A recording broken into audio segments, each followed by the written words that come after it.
Salut tout le monde, bienvenue à cette édition numéro 21 de notre balado-diffusion sur la glace, édition du lundi 9 mars. On est de retour après une semaine de relâche, une petite semaine de vacances. Il s'est passé beaucoup de choses au cours des 2 dernières semaines, que ce soit au niveau du hockey junior, au niveau de la Ligue américaine également. Alors on va tenter au cours des 30-40 prochaines minutes de faire le tour un peu de tout ça, de ce qui s'est passé donc depuis 2 semaines. On aura également des invités extrêmement intéressants à vous présenter. On va parler avec Alex-Olivier Voyer, l'attaquant du Phoenix de Sherbrooke. Le Phoenix qui est tout prêt de confirmer le championnat de la saison régulière dans la Ligue junior majeure du Québec. J'ai réalisé une entrevue également avec le défenseur Jacob Dion des Voltigeurs de Drummondville qui connaît une excellente première saison dans le circuit. C'est une recrue, un produit des Cantonniers de Magog de la Ligue Midget 3A. On va également parler avec Joel Teasday, l'attaquant du Rocket de Laval. Ben oui, on ne l'a pas vu encore dans l'uniforme du Rocket. Il est en réhabilitation depuis le début de la saison. Une sévère blessure qui s'est infligée en août dernier. Et on va profiter de cette discussion avec lui pour lui parler également du film Brothers for Life qui a été tourné à Rouyn-Noranda la saison dernière, qui relate l'excellente saison des Huskies dans la Ligue junior majeure du Québec, eux qui ont gagné la Coupe Memorial. On va faire le tour également de ce qui se passe au niveau des séries éliminatoires dans la Ligue Midget 3A et faire le tour de chacune des équipes dans la Ligue junior majeure du Québec. Il ne reste plus que 2 semaines dans le calendrier régulier dans le circuit Courteau. Ça se précise lentement mais sûrement de ce que ça pourrait avoir l'air en séries éliminatoires. Les séries éliminatoires qui vont commencer dans environ une vingtaine de jours, vers le 27 mars. Ça promet particulièrement dans l'association de l'Est. D'abord, parler du Rocket de Laval. Je ne sais pas si vous vous rappelez, il y a quelques semaines, je mentionnais, je l'avais également dit sur les ondes lors de nos matchs qu'on a présentés sur les ondes de RDS, que si le 7 avril au matin, le Rocket était toujours dans la course aux séries après une séquence de 10 matchs sur 13 à l'étranger, que ce serait intéressant. Ben, c'est le cas présentement. C'est dommage parce qu'en fin de semaine, hier et avant-hier, les Devils de Binghamton ont ajouté 2 victoires. Et si on avait pu avoir un petit peu d'aide de d'autres équipes de la Ligue américaine, ça pourrait être plus serré que ça. Mais il reste qu'en date d'aujourd'hui, avec 15 matchs à jouer au calendrier régulier pour le Rocket de Laval, dont 9 à domicile, ben le Rocket se retrouve seulement à 4 points des Devils de Binghamton et du 4e rang, le dernier qui va donner accès aux séries éliminatoires dans la section nord de la Ligue américaine. Le Rocket a eu 4 victoires et 1 défaite au cours de la dernière séquence de 5 matchs à l'étranger. Pour ceux qui nous voient avec le vidéo présentement, on aperçoit des images des 2 matchs présentés à Cleveland de jeudi et vendredi où le Rocket est allé chercher des victoires de 5 à 2 et de 5 à 1. Donc, c'est 6 victoires en 7 matchs pour le Rocket. Et malgré tout, malgré cette excellente séquence, demeure 4 points derrière Binghamton et le dernier rang qui donne accès aux séries. Parlant des Devils de Binghamton, ben, c'est une des équipes de l'heure dans la Ligue américaine. 24 victoires, 7 défaites à leurs 31 derniers matchs.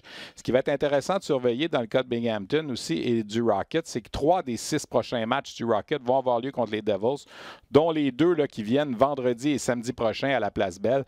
Des matchs extrêmement importants pour le Rocket. S'il fallait que le Rocket soit balayé, ce serait difficile par la suite. Le Rocket doit gagner au minimum un de ses matchs et pourquoi pas aller en chercher peut-être 2. Ce que le Rocket réussit à accomplir présentement, c'est quand même un peu phénoménal. Quand on regarde la liste des blessés du Rocket, Belzile est blessé. Paling est blessé. Jesperi Kotkaniemi s'est blessé en début de match vendredi soir. On ne connaît pas la nature exacte de sa blessure. On parle d'une blessure à la rate. Des défenseurs blessés. Fleury est blessé. Jolson est blessé. McEnany est blessé. Alors, c'est extrêmement difficile présentement du côté des blessés. Il y a les rappels à Montréal également. Charles Hudon, Jake Evans, Lucas Veidemo, les défenseurs Alsner, Ouellet. Il ne faut pas oublier Dale Lewis aussi qui est à Montréal depuis un bon moment. On n'a pas remplacé Pekka et malgré tout, le Rocket réussit à se débrouiller quand même tant bien que mal. Laurent Dauphin fait du bon travail. Il a 14 points en 24 matchs depuis qu'il s'est joint au Rocket. Yannick Veilleux, 12 buts en 25 matchs. Et devant le filet, Caden Primo fait le travail. Et depuis qu'on a confié le rôle d'adjoint à Michael McNiven, ça va un peu mieux qu'avec Keith Kincaid. Parlant de Kincaid, il a été prêté à la formation de Charlotte. Ça ne fonctionnait plus tellement dans le giron du Rocket pour Kincaid. Et il faut le dire, ses performances n'étaient pas adéquates. Donc, je vous le disais, il reste 15 matchs d'ici la fin de la saison. Il y en a 12 contre les équipes de la Division Nord, dont 3 contre Binghamton, 4 contre Belleville. Ça ne sera pas des matchs faciles. 2 contre Utica. Ça, c'est les équipes qui occupent les rangs entre 1 et 4. Il en reste 1 contre Syracuse et 2 contre Toronto également. Il faudra surveiller également au cours des prochains matchs l'arrivée de Jesse Ilonen, Finlandais de 20 ans, qui a passé la saison avec les Pelicans de Lahti dans la Ligue élite finlandaise. Il a eu 22 points en 53 matchs. Peut-être jouera-t-il son premier match avec le Rocket ce mercredi. Match qui d'ailleurs sera présenté sur les ondes de RDS face aux Sénateurs de Belleville, l'équipe de première position dans la section Nord. Ryan Schmelzer des Devils de Binghamton a été choisi le joueur de la semaine dans la Ligue américaine. Comme je vous le disais, les Devils roulent à un rythme d'enfer. Il a obtenu 6 points en 3 matchs. Un petit peu plus tard, on va revenir dans l'émission sur le Rocket lorsqu'on va s'entretenir avec Joel Teasdale qui est en réhabilitation, comme je le disais, pour le Rocket. N'a pas joué un seul match encore cette saison, mais pourrait effectuer un retour au jeu là, au cours des 15 derniers matchs. On va parler de la Ligue de hockey junior majeur du Québec. L'équipe de l'Or présentement, bien, en fait, il y en a deux. Tu as les Wildcats de Moncton qui ont perdu samedi contre Québec, mais c'était leur première défaite en temps réglementaire depuis le 11 janvier. Alors, 24 derniers matchs, on parle de 22 victoires, une défaite et une défaite en bris d'égalité. Donc, on est allé chercher quand même 45 points sur une possibilité de 48. Et l'autre équipe, bien, je dirais l'équipe de l'Or. En fait, c'est l'équipe de l'Or depuis le début de la saison. C'est le Phoenix de Sherbrooke. 13 victoires de suite. On peut dire là, que l'équipe est à 4 points là, de s'assurer du championnat. 4 points gagnés par Sherbrooke ou perdus par Moncton et l'équipe pourra s'assurer du trophée Jean Rougeau et s'assurer surtout de l'avantage de l'Atlas tout au cours des séries éliminatoires. Donc pour le Phoenix de Sherbrooke, on parle de 106 points présentement. C'est le meilleur rendement de toutes les équipes de la Ligue canadienne de hockey. 51 victoires en 63 matchs. L'équipe est première depuis un fichu de bon moment en avantage numérique, première en désavantage numérique. Bref, c'est une saison de rêve pour le Phoenix de Sherbrooke. Et cet après-midi, en enregistrant la balado, ben, je me suis dit que ce serait peut-être intéressant de parler à un des joueurs du Phoenix. On va le retrouver au téléphone à l'instant. C'est Alex-Olivier Voyer, le vétéran de 20 ans. Salut Alex, ça va bien? Salut, ça va très bien, merci. Bon, ben écoute, tu as entendu un peu ce que je racontais sur votre équipe. C'est vraiment une saison de rêve que vous vivez présentement à Sherbrooke. Tout baigne dans l'huile. Je pense qu'autant les plus jeunes que les plus expérimentés, là, on a fait une belle chimie. Puis Sherbrooke est sur un air d'aller qui a commencé presque le jour 1 de la saison et ça ne s'est pas arrêté depuis. Oui, exact. Écoute, on a vraiment une saison de rêve en ce moment. On est vraiment content des résultats qu'on a sur la patinoire. Puis aussi, on est confiant en notre groupe, en notre noyau de joueurs qu'on a à l'interne aussi. On a vraiment une bonne chimie d'équipe. Tout le monde s'entend bien avec tout le monde, puis je pense que ça paraît sur la glace. 29 victoires, une défaite et une défaite en bris d'égalité au Palais des Sports, Léopold Drolet. À domicile, vous êtes pratiquement imbattable. Et là, ben, comme je le disais, vous êtes à quelques points de vous assurer de l'avantage de l'Atlas en séries éliminatoires et donc d'être assuré d'avoir l'avantage si vous vous rendez jusqu'en finale. Ça, j'imagine que ça vous met drôlement en confiance aussi. Qu'est-ce qui explique qu'à domicile, c'est presque la victoire assurée pour le Phoenix depuis le début de l'année? Ben, c'est sûr que, tu sais, on a beaucoup de partisans qui viennent nous voir jouer. Je pense que leur appui, le support, l'énergie qu'il y a dans le Palais des Sports, c'est sûr que ça nous met dans notre élément aussi. Des fois, il y a aussi l'aspect que les coachs, ils peuvent moins matcher aussi contre nous les games à la maison. Mais, tu sais, quand on se présente au Palais des Sports, ou sinon, peu importe, on se présente tout le temps de la même façon, puis on se prépare comme si c'était le match le plus important de la saison à chaque partie. J'en parlais également il y a quelques instants. Les unités spéciales fonctionnent très bien pour le Phoenix, autant en avantage numérique qu'en désavantage numérique. C'est rare qu'on voit ça. Habituellement, on est bon dans une des facettes, peut-être un petit peu moins dans l'autre, mais dans votre cas, c'est vraiment excellent des deux côtés. Toi, tu participes évidemment à ces unités spéciales. Est-ce que tu as une explication aussi comment ça clique autant en termes d'avantages et de désavantages numériques? Ben, je pense qu'en avantage numérique, notre rondelle elle bouge beaucoup, puis il y a beaucoup de joueurs. Mais nos 5 joueurs sont dangereux sur notre avantage numérique, que ce soit Bolduc à la pointe ou Poulain ou Robert sur le bord de la bande aussi. Aussi le deuxième avantage numérique qui est vraiment des fois ils passent un petit peu moins de temps sur la glace, mais quand ils sont sur la glace, souvent ils vont chercher un gros but aussi. Puis écoute, on met beaucoup de temps aussi à des avantages numériques dans le vidéo d'essayer de regarder les tendances des autres équipes. Donc, je pense que c'est vraiment ça la clé, de s'adapter à chaque équipe qu'on affronte pour les unités spéciaux comme ça. Alex-Olivier, juste avant la période des transactions, j'avais eu la chance de discuter un peu avec Jocelyn Thibault, votre directeur général et copropriétaire, puis il hésitait un peu avec la période de transaction qui s'en venait de briser la chimie dans le vestiaire. Ça allait tellement bien.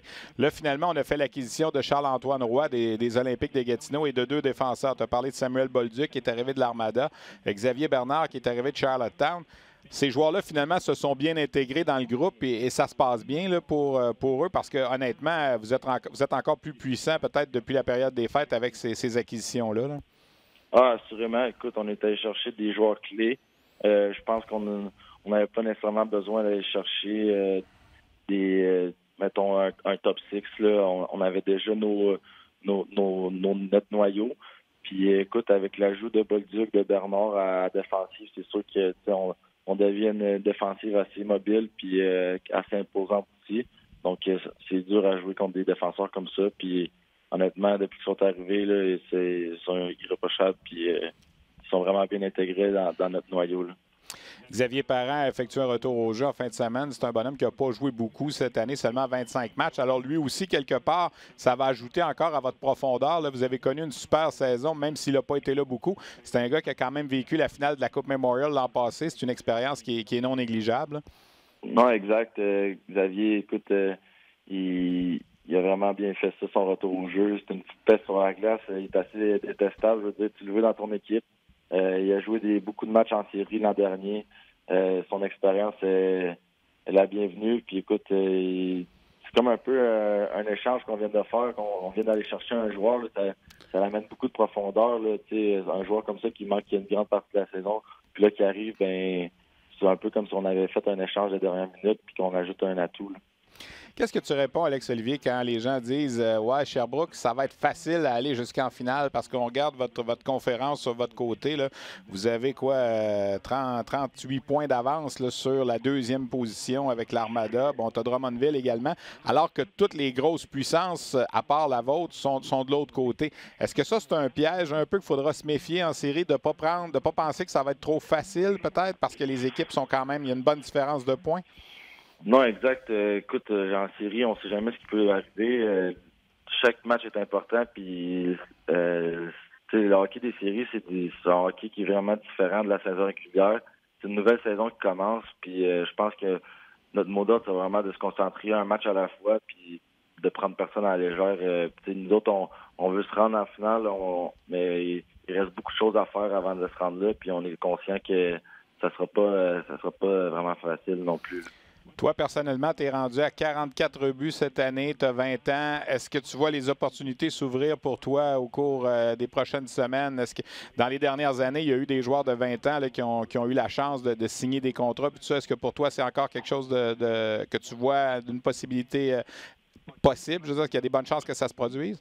Ben c'est sûr, écoute, en évoluant comme joueur de 20 ans dans la Ligue, c'est un peu une dernière chance de signer un contrat professionnel ou peu importe. C'est sûr que c'est mon objectif numéro un. Mais tu sais, en même temps aussi, j'ai signé avec les Aigles Bleus de Moncton. Donc l'an prochain, je compte aller là. Puis j'ai vraiment un beau plan là-bas avec les Aigles. C'est une très bonne organisation. Donc c'est sûr que par contre, j'essaie de décrocher un contrat professionnel aussi là. 6 buts en 5 matchs, est-ce que tu y penses? Est-ce que c'est possible, le chiffre de 50 d'ici la fin de la saison? On va y aller un but à la fois. On va commencer par 45, après on verra au fil du temps. Est-ce que tu trouves que ça a passé vite, Alex-Olivier? Moi, je me rappelle encore de ton premier match avec Rimouski. Ton père, les gens ne le savent peut-être pas, était juge de ligne longtemps dans la Ligue de hockey junior majeur du Québec. Puis il était là pour ce match-là. On vous avait fait un petit peu un spécial de pouvoir voir ton père sur la glace en même temps que toi. Est-ce que tu trouves que ça a passé vite, là, cette carrière junior-là? Oui, non, c'est incroyable. Ça a passé comme... Je me rappelle de chaque moment comme si c'était juste l'an passé ou comme si c'était la semaine dernière. Écoute, on a mis une photo justement j'ai vu une photo dernièrement d'une entrevue que j'avais donnée après mon premier match. Puis je suis pas pensé la même personne non plus. Puis je suis rentré dans la ligue en tant que d'un jeune homme. Puis là, je deviens un homme. Puis c'est quand même bizarre de voir ça, mais en même temps, je suis quand même fier de la carrière que j'ai eue. Mais j'en ai profité. Puis je me suis créé des très bonnes amitiés aussi. Puis j'ai adoré ma carrière jusqu'à présent. Là. Bien, félicitations pour ce que vous avez accompli jusqu'ici cette année. Il reste beaucoup de boulot à accomplir. Le Scénic de Rimouski sera de passage à Sherbrooke en fin de semaine. C'est toujours un bon défi. Bonne chance pour le reste de la saison. On va sûrement avoir l'occasion de se reparler pendant les séries éliminatoires. Merci d'avoir pris le temps de discuter avec nous aujourd'hui. Ça fait plaisir. Merci à toi. Voilà, Alex-Olivier Voyer, attaquant du Phoenix de Sherbrooke, deuxième meilleur buteur de la Ligue de hockey junior majeur du Québec avec ses 44 buts. Egor Sokolov du Cap-Breton est le premier avec 46 buts depuis le début de la saison. C'est quand même assez impressionnant la saison que le Phoenix connaît. Je vous en parlais, là, écoute, 13 victoires de suite, 51 victoires, c'est vraiment toute une saison. Si on fait le tour un peu des équipes de la Ligue de hockey junior majeur du Québec, l'Armada de Blainville-Boisbriand, qui a perdu hier une avance de 4-1, n'a que 3 victoires à ses 11 derniers matchs, mais pas mal assuré quand même de terminer le premier de la section ouest de la conférence de l'Ouest. 6 points d'avance sur Rouyn-Noranda avec quelques matchs à jouer. C'est presque dans le sac pour l'Armada. Les Voltigeurs, 6 victoires de suite avant de perdre hier à Moncton. Belle performance cette semaine de William Dufour. D'ailleurs, il a été choisi joueur de la semaine avec ses 9 points en 3 matchs. En fait, il l'avait réalisé en 2 matchs puisqu'hier, il a été blanchi. Xavier Simoneau aussi, 9 points en 2 matchs. Le duo a été sensationnel là, en fin de semaine dans les Maritimes. Les Huskies de Rouyn-Noranda demeurent quand même 6 points derrière l'Armada. Se battent pour garder l'avantage de la glace en première ronde, donc 5 victoires à leurs 13 derniers matchs. Les Tigres de Victoriaville, 12 victoires en 18 matchs, se sont replacés. Un petit peu plus difficile du côté de Shawinigan, 3 défaites de suite. On a une fiche de 6-4-2 avec Gordy Dwyer comme entraîneur-chef. On s'ennuie de Maverick Bourque, il n'y a pas de doute du côté des Cataractes. C'est plus difficile à Val-d'Or, une seule victoire en 7 matchs et une seule en 4 depuis l'arrivée de Daniel Renaud derrière le banc. Il faut dire qu'on a joué 2 matchs contre Sherbrooke. On a accordé 26 buts en 5 matchs. C'est un petit peu plus difficile pour Val-d'Or. Les Olympiques sont allés chercher une grosse victoire hier contre l'Armada, tiraient derrière 4-1 après une période. Finalement, l'ont emporté en tir de barrage. Ils ont 6 points d'avance sur les Mooseheads d'Halifax. Ça sent là, bientôt une place en série pour Gatineau. La série va se poursuivre. Depuis 1984, on n'a pas raté les séries du côté des Olympiques. Dans l'Association de l'Est, je vous ai parlé de Moncton qui a perdu un match contre Québec en fin de semaine, mais qui demeure quand même là, une des excellentes formations. Imaginez un peu une fiche de 38-0 lorsque l'équipe mène après 2 périodes. C'est phénoménal. Les Sags se sont replacés, 5 victoires de suite, 5 buts accordés seulement dans les 5 derniers matchs. Samuel Hood est revenu au jeu au cours des derniers matchs. Les Sags qui ont une fiche de 8-0 contre le Drakkar de Bécomo cette saison. Il leur reste encore 2 matchs à jouer contre Bécomo et ça pourrait être un adversaire potentiel des Sags en première ronde. L'Océanique de Rimouski, on va avoir de la difficulté à demeurer devant le Cap-Breton. Le Rimouski présentement à 84 points, le Cap-Breton à 83, mais 2 matchs en main. Alors peut-être que le Cap-Breton va coiffer Rimouski là, pour le 3e rang de la section de l'association. Le Cap-Breton qui a 23 victoires à ses 29 derniers matchs. Les Islanders de Charlottetown, 6 victoires de suite. Je veux souligner également le record de Matthew Welsh qui a passé 13 000 minutes devant le filet depuis le début de sa carrière dans la Ligue junior majeure du Québec. Pardon, ça a été battu le 28 février dernier. C'est toute une marque pour Matthew Welsh, qui est le joueur académique de l'année. Je vais vous en reparler d'ailleurs des candidats au titre de joueur académique un petit peu plus tard au cours de l'émission. Les Sea Dogs de Saint-Jean, ça va moins bien. 4 défaites de suite et j'aime pas les pointages. Quand tu perds des matchs de 6-2, 6-2, 6-2, 8-2, tu accordes 26 buts en 4 matchs à l'aube des séries éliminatoires. C'est jamais une bonne nouvelle. On continue de donner 40-50 lancés par match. C'est beaucoup trop. Bécomo n'a que 5 victoires à ses 23 derniers matchs. Est en lutte avec Québec là, pour le 7e et le 8e rang de l'Association de l'Est. Les Remparts, grosse victoire à Moncton samedi.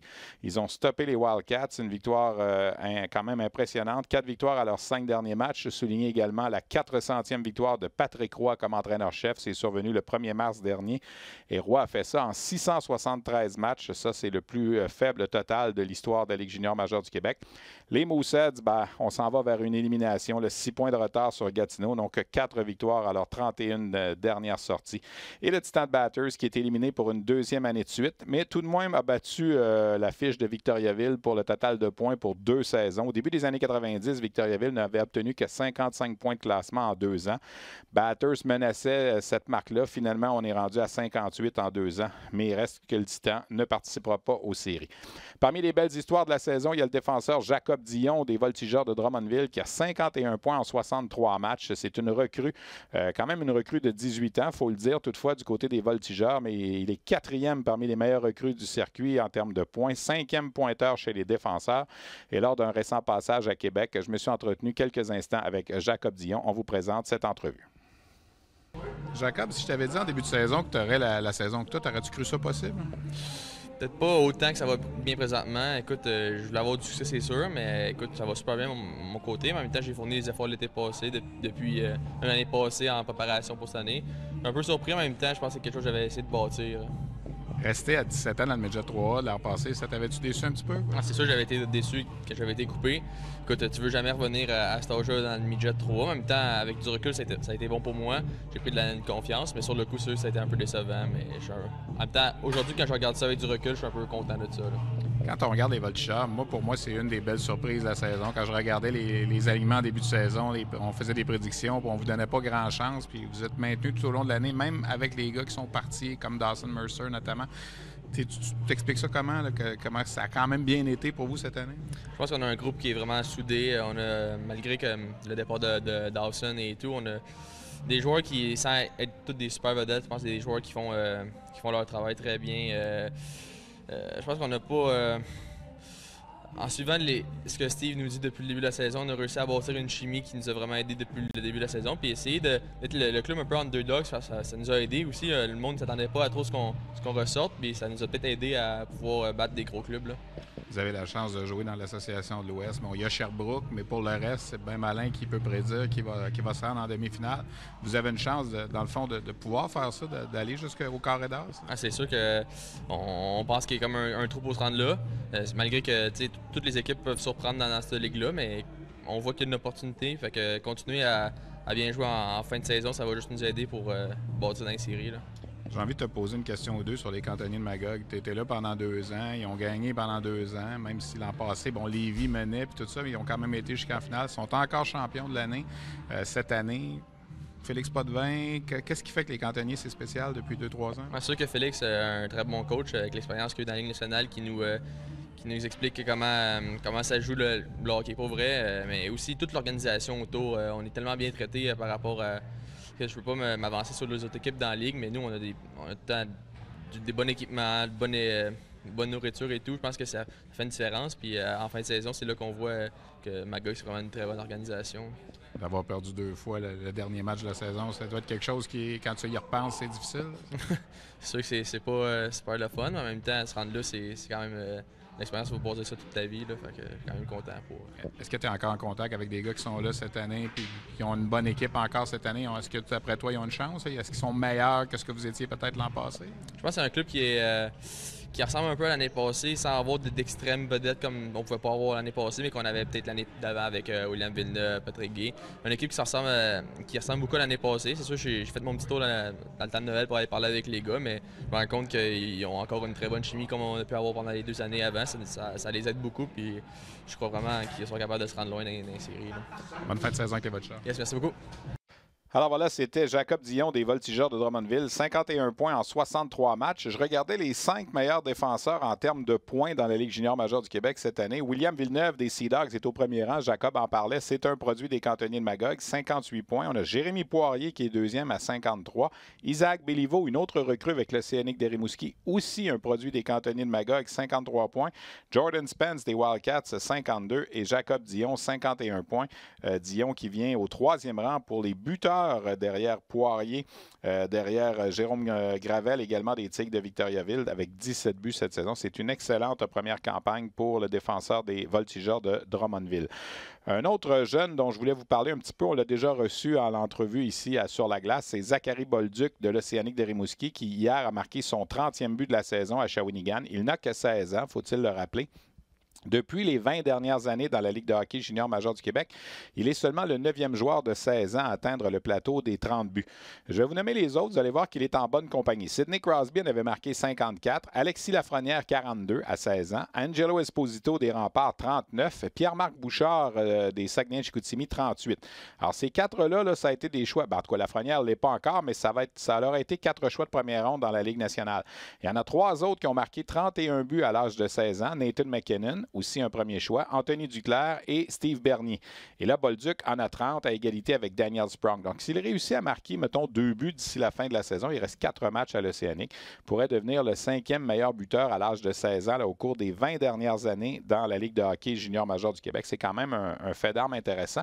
Et faut-il le rappeler, Zachary Bolduc a manqué des matchs en début de saison puisqu'évidemment, il avait lorgné du côté de l'université, des universités américaines.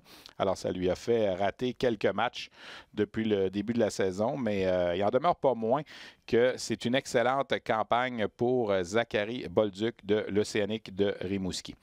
Peut-être vous parler, j'en ai glissé un mot tantôt également, des candidats au titre de joueur étudiant par excellence, le trophée Marcel Robert dans la Ligue junior majeure du Québec. Vous savez, on n'en parle pas toujours assez.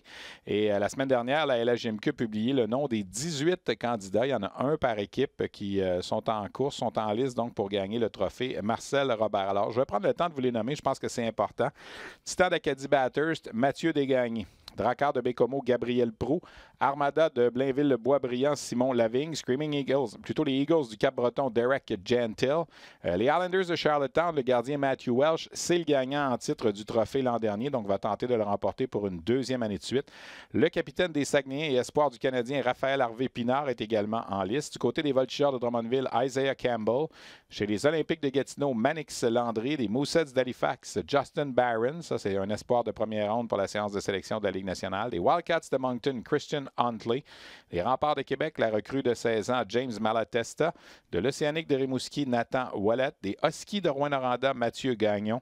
Des Sea Dogs de Saint-Jean, Alex Drover. Des Cataractes de Shawinigan, Gabriel Denis. Du Phoenix de Sherbrooke, le vétéran Félix Robert. Des Foreurs de Val-d'Or, Jacob Gaucher. Et des Tigres de Victoriaville, Jérôme Gravel. Donc, ces 18 candidats sont en liste pour gagner le trophée Marcel Robert qui sera remis aux joueurs étudiants par excellence. Ça va se passer au Gala des Rondelles d'Or dans environ un mois, le 8 avril prochain. Ça va se passer à Brossard, au Théâtre L'Étoile, mercredi, le 8 avril prochain. On va honorer les meilleurs joueurs de la dernière saison dans la Ligue de hockey junior majeure du Québec, les meilleurs dirigeants, les meilleurs entraîneurs également. Alors, ce sera une soirée, encore une fois, haute en émotion. Et c'est au cours de cette soirée aussi qu'on va procéder à l'intronisation des nouveaux membres au temple de la renommée de la Ligue de hockey junior majeure du Québec. Peut-être vous parler un peu de ce qui se passe dans les deux autres ligues au pays. En Ontario, on a beaucoup parlé depuis le début de la saison des 67 d'Ottawa. Ils sont toujours au premier rang avec 49 victoires et 99 points. Les 67 qui s'en vont lentement mais sûrement vers le championnat de la saison régulière dans la Ligue de l'Ontario, dirigé de main de maître par André Tourigny. Marco Rossi, l'espoir de première ronde, l'Autrichien, est toujours au premier rang des compteurs de l'Ontario avec 116 points. Il est aussi premier de la Ligue canadienne de hockey, 4 points de plus qu'Alexis Lafrenière, qui est à 112. Ils ont un marqueur de 50 buts également du côté des 67. Jack Quinn, un autre espoir, 51 buts depuis le début de la saison. Il connaît une excellente campagne. Parlant de marqueur de 50 buts, il faut que je vous parle de Nick Robertson des Petes de Peterborough qui, le 1er mars dernier, a marqué son 50e but de la saison en 43 matchs seulement. C'est un jeune de 18 ans, 5 pieds 9, 175 livres. Il a été un choix de deuxième ronde des Maple Leafs en juin dernier. Et là, il est rendu à 55 buts en 46 matchs depuis le début de la saison. C'est un marqueur né, il n'y a pas de doute là-dessus. Et c'est peut-être un joueur que certaines équipes vont regretter. Il a glissé jusqu'en deuxième ronde. Certaines équipes le voyaient peut-être en fin de première ronde l'an dernier. Bref, il n'a pas fait mentir jusqu'à présent du côté des Petes de Peterborough. Et surtout, il fait le délice des recruteurs des Maple Leafs de Toronto. Un petit mot sur l'espoir du Canadien Cameron Ellis du Storm de Guelph. 81 points en 61 matchs. Connaît une bonne saison. Ellis, qui avait été blessé l'an dernier, a su éviter la liste des blessés cette année. Un petit mot également sur Shane Wright, cet espoir de 15 ans à qui on a donné la permission de jouer dans la Ligue canadienne à l'âge de 15 ans. Il est rendu à 39 buts en 58 matchs, 66 points. On vous prépare d'ailleurs un reportage sur Shane Wright pour Hockey 360 au cours des prochains jours. Je suis allé le rencontrer il y a 3 semaines à Kingston. On va vous présenter ça très prochainement. Pour l'instant, son équipe Kingston se bat avec Niagara et North Bay pour participer aux séries éliminatoires. Ce ne sera pas facile pour les Frontenacs. 2 matchs contre Ottawa pour terminer la saison notamment.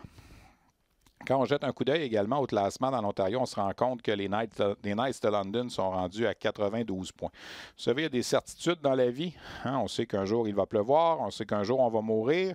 Et on est presque sûr que les Knights de London vont aller chercher pas loin de 100 points à chaque saison. C'est assez phénoménal. Pour la 13e fois en 17 ans, ils pourraient atteindre le plateau en fait, ils ont atteint le plateau 13 fois au cours des 17 dernières années de 90 points. C'est hallucinant. 100 points, les Knights ont fait ça 9 fois au cours des 16 dernières années. Ils ont la possibilité de le faire encore cette année. Et 3 fois, ils ont arrêté le compteur à 99 points. Alors imaginez, là, on parle de dans le 3/4 de leur saison, 12 fois dans les 16 dernières années, minimum 99 points. Et on ne sera pas loin de ça. Il reste encore 6 matchs. Et la troupe de Dale Hunter est à 92 points. C'est phénoménal. Quand on est partisan des Knights de London, on dirait que la reconstruction, ça n'existe pas. On réussit à éviter les cycles de reconstruction, justement. Et ça fonctionne très bien. Si ça marche pour London, ça marche moins pour le Sting de Sarnia. Je consultais mes notes. Le Sting s'est encore une fois éliminé des séries éliminatoires.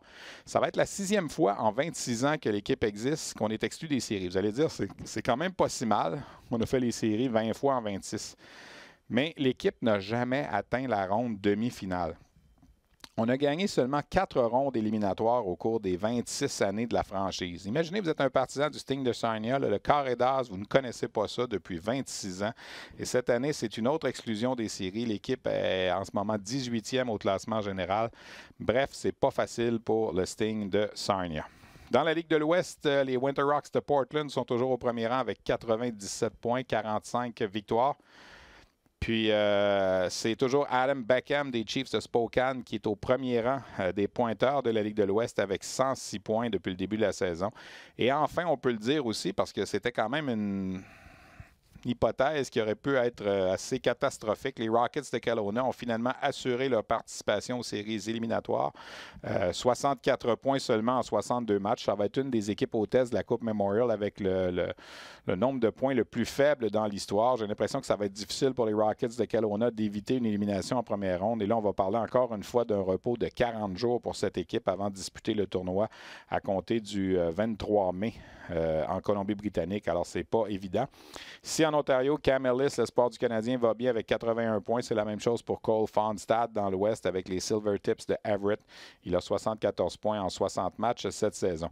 Et si je vous parlais du Sting de Sarnia en Ontario qui ne participait pas aux séries très souvent, c'est un peu la même chose pour les Cougars de Prince George dans la Ligue de l'Ouest qui sont à nouveau exclus des séries cette année. Dans les 13 dernières années, depuis 2008, 8 fois on a raté les séries et 5 fois on s'est fait éliminer en première ronde. Donc, on a pas gagné en série là, au cours des 13 dernières années du côté de Prince George. Ça devient quelque peu long. C'est pas facile pour quand on est partisan là, des Cougars de Prince George qui... honnêtement, connaissent beaucoup de difficultés encore. Et c'est pas facile de jouer à Prince George parce que c'est loin. Hein. C'est un peu comme le Cap-Breton dans la Ligue junior majeure du Québec. La franchise, géographiquement parlant, est isolée un peu dans le nord de la Colombie-Britannique. Bref, les Cougars vont rater les séries encore cette année. Un sujet qui a beaucoup fait jaser également au cours des derniers jours, c'est l'élimination de Cole Caulfield. Cole Caulfield, ce premier choix du Canadien, a terminé sa première campagne avec les Badgers de Wisconsin avec 36 points en 36 matchs. Il termine donc au 25e rang des pointeurs de la NCAA, mais il termine 2e pour les joueurs de 19 ans et moins. Seul Alex Newhook, qui a fait 42 points, l'a devancé. C'est aussi Caulfield qui a terminé premier pour les buts chez les recrues dans la NCAA. Donc, il a connu une bonne première saison, mais son équipe a été éliminée par les Buckeyes d'Ohio State samedi. Donc, qu'est-ce que fait Cole Caulfield maintenant? Il y a toutes sortes d'histoires, toutes sortes de possibilités. Évidemment, il peut retourner à Wisconsin l'an prochain. Si c'est le cas, il ne pourra pas participer au camp d'entraînement de la Ligue de hockey de la Ligue nationale l'an prochain. Devra demeurer avec son équipe universitaire. Il y a la deuxième possibilité, c'est qu'il abandonne l'université tout de suite et qu'il signe un contrat professionnel avec l'Organisation du Canadien. Il se rapporte directement avec le Canadien ou encore avec le Rocket de Laval. Pourrait terminer la saison avec Laval dans la Ligue américaine. Et la troisième possibilité, c'est qu'il se retrouve avec les Greyhounds de Sault-Sainte-Marie dans la Ligue junior de l'Ontario. Vous allez dire, on ne voit pas ça souvent, un gars qui a joué à 18 ans dans la NCAA et à 19 ans dans la Ligue canadienne. Mais le dernier exemple qui me vient en tête, c'est celui de Louis Leblanc qui avait fait ça après avoir joué à Harvard à 18 ans. Il a joué avec le junior de Montréal à 19 ans. Alors, c'est une possibilité. Et le père de Cole Caulfield est originaire de Sault-Sainte-Marie et ce sont les Greyhounds qui ont les droits de Caulfield comme un choix de 12e ronde en 2018. Alors, il y a 3 possibilités. On devrait en apprendre un petit peu plus au cours des prochains jours. Je vous parlais en début d'émission qu'on aurait la chance de s'entretenir avec Joel Teasdale, l'attaquant du Rocket de Laval, qui est sur la liste des blessés. J'ai 2 sujets que je veux aborder avec lui. On le retrouve tout de suite au téléphone. Salut, Joël. Ça va bien? Ben oui, ça va bien, toi? Ben oui, merci. Écoute, Joël, premièrement, comment vas-tu dans la mesure où est-ce qu'un retour cette saison est toujours envisageable pour toi? On parlait d'une absence de 7 mois à la mi-août. Là, on arrive à la mi-mars. C'est pas mal ça, 7 mois. Où t'en es dans ta réhabilitation? Je te dirais que ça va de mieux en mieux. J'ai recommencé à embarquer sur la patinoire puis à faire des entraînements avec les physiothérapeutes du Rocket. Donc, on y va tranquillement. On essaie de pas trop pousser les choses parce que c'est important de ne pas revenir trop vite avec ce genre de blessure-là puis une opération. Donc, on y va tranquillement, mais il y a beaucoup de progrès puis ça regarde bien pour la suite.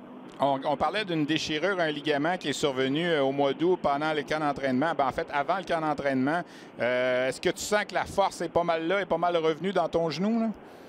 Je te dirais que la force en tant que telle, oui, est revenue parce que ça fait environ 4 mois que pendant 4 mois, je me suis entraîné juste à la gymnase à travailler pas mal sur ça, puis à travailler sur plein d'autres aspects aussi de l'entraînement physique. Donc pour la force, oui, maintenant c'est juste de retrouver comme toute la fluidité du patin, puis de tout retrouver mes repères sur la glace, là. La saison dans la Ligue américaine, si évidemment il n'y a pas de série éliminatoire, là, ça finit vers le 11-12 avril. Est-ce que tu penses vraiment qu'il y a une possibilité que tu joues au moins quelques matchs cette saison avec le Rocket?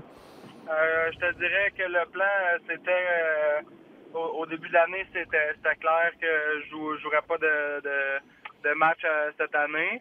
Mais il va falloir voir rendu là parce qu'on a parlé avec les physiothérapeutes, puis je pourrais être prête à jouer, mettons, quand il va rester 2-3 parties à la saison, okay. Mais à voir si c'est la bonne décision à prendre de jouer pour juste 2-3 parties, tout dépendant aussi de la position du Rocket pour les séries éliminatoires. Mais tout dépendant, tout ça est en prise de compte, donc on va discuter rendu à ce moment-là, mais pour l'instant, je me suis mis dans la tête que je ne jouerai pas cette année. À quel point c'est difficile, là, quand on a été joueur de hockey toute sa vie, là, tu devais faire le saut chez les professionnels cette année, de ne pas être en mesure de jouer. J'imagine que c'est immensément frustrant, là, même si tu as eu le temps là, depuis 7 mois d'avaler la pilule, comme on dit. Non? Oui, c'est sûr, c'est frustrant, puis c'est dur pour le moral. Moi, étant un joueur de hockey, et puis ayant joué au hockey depuis que j'ai 4 ans, puis avoir jamais arrêté, puis je jouais même l'été, donc... Moi, avoir été 7 mois arrêté de jouer au hockey, c'est la plus longue période que j'ai arrêté de faire le sport que je pratique depuis toujours. Donc, c'est sûr que ça a été difficile, mais ça apprend à découvrir d'autres aspects de ce sport-là, que c'est sûr que ça va arriver des blessures pour n'importe qui. Puis, je vais grandir de ça, c'est sûr.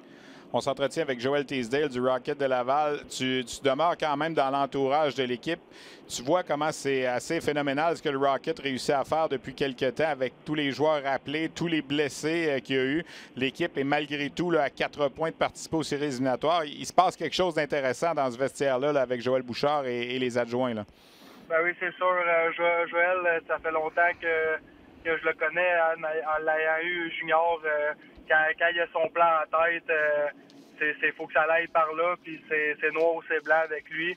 Puis les joueurs, ils commencent à vraiment embarquer dans son plan, puis à voir que quand ils font ce qu'ils demandent, ça marche vraiment, puis c'est vraiment beau à voir. Puis même, comme tu as dit, avec toutes les blessures, tous les rappels, les échanges, même malgré tout ça, c'est quand même c'est très bon à voir. Joël, tu as eu la chance de renouer avec tes anciens chums des Huskies de Rouyn-Noranda au cours des derniers jours avec la présentation du film qu'on a tourné l'an dernier, Brothers for Life, qui a été présenté au rendez-vous du cinéma québécois le 29 février dernier. Qu'est-ce que ça t'a fait de revoir ces images-là, le film en question? Moi, j'ai eu la chance de le voir. Je le recommande aux gens qui auront la chance également et qui aiment le hockey. Mais de revoir cette épopée-là des Huskies de Rouyn-Noranda qui ont gagné la Coupe Memorial l'an dernier. Pour moi, c'est vraiment spécial. J'ai pu le vivre, puis avoir remporté les 2 coupes, puis avoir fait partie de tout ça, puis de pouvoir avoir des souvenirs comme ça, puis de pouvoir les regarder quand que je veux, parce qu'on a eu des CD. C'est sûr que c'est spécial, puis c'est des souvenirs que je vais avoir à vie, même avec... Je les aurais déjà eu dans ma tête, malgré tout ça. Mais à l'avoir en CD, c'est encore mieux, puis c'est vraiment spécial de voir tout ça sur un grand écran. L'an passé, quand le directeur, le réalisateur de ce film-là, Martin Guérin, tournait ça, évidemment, quand il a commencé, il ne savait pas ce que ça donnerait au bout. Il ne savait pas que les Huskies étaient pour tout rafler, mais ça devient une pièce de collection drôlement intéressante parce qu'on avait vraiment des accès là, au vestiaire puis aux réunions d'équipe et tout ça. On avait l'impression d'être avec vous autres sur la patinoire. Là. Alors, c'est quelque chose vraiment là, qui est fait de façon très professionnelle et qui montre vraiment ce que vous avez traversé à travers cette conquête-là. Là. Oui, bien, Martin, c'est ce qu'il a pu faire avec tous les petits extraits de vidéo qu'il avait filmés, pas nécessairement pour un film. Lui, il faisait juste filmer des affaires comme ça pour avoir des petites capsules à mettre sur Facebook de 4-5 minutes. Fait que d'avoir pu monter un documentaire, un film de 45 minutes, c'est sûr que c'est remarquable le travail qu'il a fait. Puis il faut souligner aussi qu'il a tout fait ça tout seul. Donc vraiment, je lève mon chapeau pour le travail qu'il a fait. Bien, Joël, merci beaucoup d'avoir pris le temps de discuter avec nous aujourd'hui. On va te souhaiter bonne chance pour la suite de ta réhabilitation. Qui sait, peut-être que si le Rocket fait un bon bout de chemin en série, à un certain moment, on aura besoin d'un gars qui a l'habitude de bien performer en séries éliminatoires partout où il passe. Puis on aura peut-être l'occasion de te revoir sur la glace très bientôt dans un match à RDS. Merci beaucoup. Salut, Joël. Bonne soirée.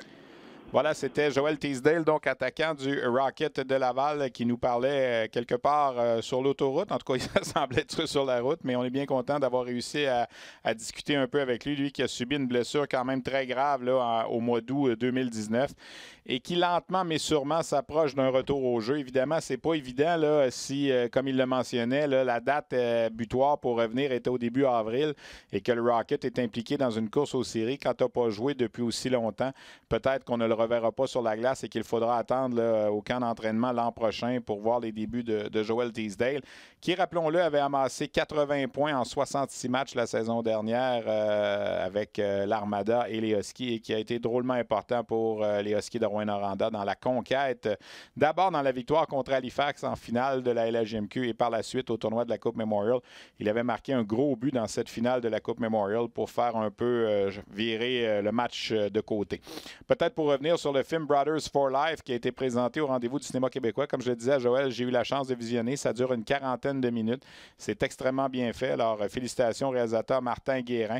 Il y aura une sortie probablement DVD numérique là, au cours des prochaines semaines. Donc, à surveiller. Brothers for Life, c'est la conquête des Huskies de Rouyn-Noranda 2018-2019. Un excellent film qui a été réalisé par Martin Guérin à Rouyn-Noranda l'an dernier. Peut-être vous mentionner quelques petites nouvelles de la Ligue Midget 3A avant de terminer.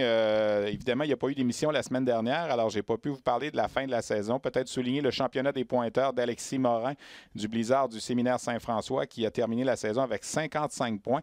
C'est le plus faible total par un champion compteur de la Ligue Midget 3A dans toute l'histoire de la Ligue. Malgré tout, c'est une excellente saison pour Alexis Morin. Et je veux mentionner que 3 des 6 premiers pointeurs de la Ligue Midget 3A cette année appartiennent aux Voltigeurs de Drummondville. Morin, d'abord, qui a été un choix de 11e ronde des Voltigeurs et qui a joué 6 matchs avec les Voltigeurs cette année. Au 3e rang, Elliott Lavoie des Chevaliers de Lévis, 54 points. Et également au 6e rang, Jérémy Sainte-Marie du Blizzard du Séminaire Saint-François, 50 points. Et le gardien qui a maintenu la meilleure moyenne de buts alloués des cantonniers de Magog, Mathis Dorcal-Mador, 1,57, est aussi un joueur qui appartient aux Voltigeurs de Drummondville. Alors, c'est drôlement intéressant pour les Voltigeurs, l'avenir là, qui s'annonce, eux qui ont beaucoup de jeunes dans l'équipe, les Jacob Dion, les William Dufour et compagnie. Donc, des jours meilleurs pour les Voltigeurs, quoique cette année, je me répète, ils ont vraiment été surprenants. Peut-être vous parler des séries de la Ligue Midget 3A. La première ronde est déjà terminée. Les 8 séries de première ronde là, qui ont pris fin hier, dimanche. Des victoires donc pour Magog, pour Lévis, pour Laval-Montréal, pour Saint-Hyacinthe, pour Châteauguay, pour Saint-Eustache et pour Lac-Saint-Louis. Donc, ces 7 équipes accèdent au deuxième tour des séries qui va commencer demain, le 10 mars. Et le Collège Notre-Dame, qui avait terminé dernier au classement général, a obtenu un laissez-passer en première ronde. Pas parce qu'on favorise l'équipe qui a terminé dernier, mais souvenez-vous, c'est le Collège Notre-Dame qui avait gagné ce fameux challenge au mois de décembre, le tournoi que la Ligue organise chaque année. Et le prix pour cette victoire au challenge, c'est d'obtenir justement un laissez-passer en première ronde. Alors, le Collège Notre-Dame, 15e et dernier au classement général, va maintenant faire son entrée en deuxième ronde. Ce ne sera pas commode contre les cantonniers de Magog qui ont comme je le disais, là, balayer les riverains du Collège Charlemagne en première ronde. Il y a eu quelques surprises dans cette première ronde. L'équipe de 11e place, Saint-Hyacinthe, qui a éliminé le séminaire Saint-François. Faut-il rappeler que les Gaulois de Saint-Hyacinthe, c'est l'équipe hôtesse de la Coupe TELUS cette année. Alors, on l'a emporté en 5 matchs, une série 3 de 5. Châteauguay également qui a surpris Jonquière, les 10e contre les 5e. Les élites de Jonquière qui n'ont marqué que 2 buts en 3 matchs dans cette série. Et Saint-Eustache, dans une moindre mesure, a surpris aussi les Estacades de Trois-Rivières. Il y avait 7 points d'écart entre les deux équipes. Saint-Eustache qui a eu le meilleur en 5 matchs contre les Estacades. Donc, en quart de finale, c'est Magog contre le Collège Notre-Dame. Là, qu'on parle quand même d'une différence de 69 points au classement. Ça va être extrêmement difficile pour les Albatros. Lévis contre Saint-Hyacinthe, Laval-Montréal contre Châteauguay et Lac-Saint-Louis contre Saint-Eustache. Ça commence demain et si les séries vont en 5 matchs, ça va aller jusqu'à mardi prochain. J'aurai l'occasion de vous en reparler la semaine prochaine. Peut-être en terminant, vous mentionnez que le championnat mondial féminin de hockey a été annulé en raison du COVID-19. Ça devait commencer à Halifax le 31 mars prochain. La Fédération internationale de hockey sur glace a annulé ce tournoi. Et ça m'amène à penser que peut-être également le championnat du monde des moins de 18 ans pourrait être en péril au mois d'avril. C'est prévu dans la région de Détroit, à Plymouth, du 16 au 26 avril. On le sait, chaque année, c'est un tournoi qui est extrêmement important pour les recruteurs de la Ligue nationale parce qu'on voit tous les joueurs admissibles à la séance de sélection qui se présentent à ce tournoi-là. Alors, je ne sais pas si la Fédération internationale va rendre une décision bientôt. On parlait peut-être d'avoir une décision vers la fin de la semaine, cette semaine. Pour l'instant, c'est toujours à l'agenda, mais c'est de plus en plus douteux, surtout que la Fédération internationale a annulé plusieurs événements en Europe également, en ce qui a trait au moins 18 ans dans les catégories inférieures, la Division 1, Division 2, Division 3, etc.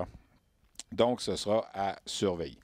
Alors, ça fait le tour un peu de ce qu'on avait cette semaine. On avait quand même beaucoup de matériel, vu qu'il n'y avait pas eu d'émission la semaine dernière. Donc, à nouveau, je remercie mes invités, Alex-Olivier Voyer du Phoenix de Sherbrooke, Jacob Dion des Voltigeurs de Drummondville, Joël Teasdale du Rocket de Laval. Merci à Roxane à la technique. Merci à Luc Dansereau à la coordination. Et on se retrouve lundi prochain. Bye bye tout le monde.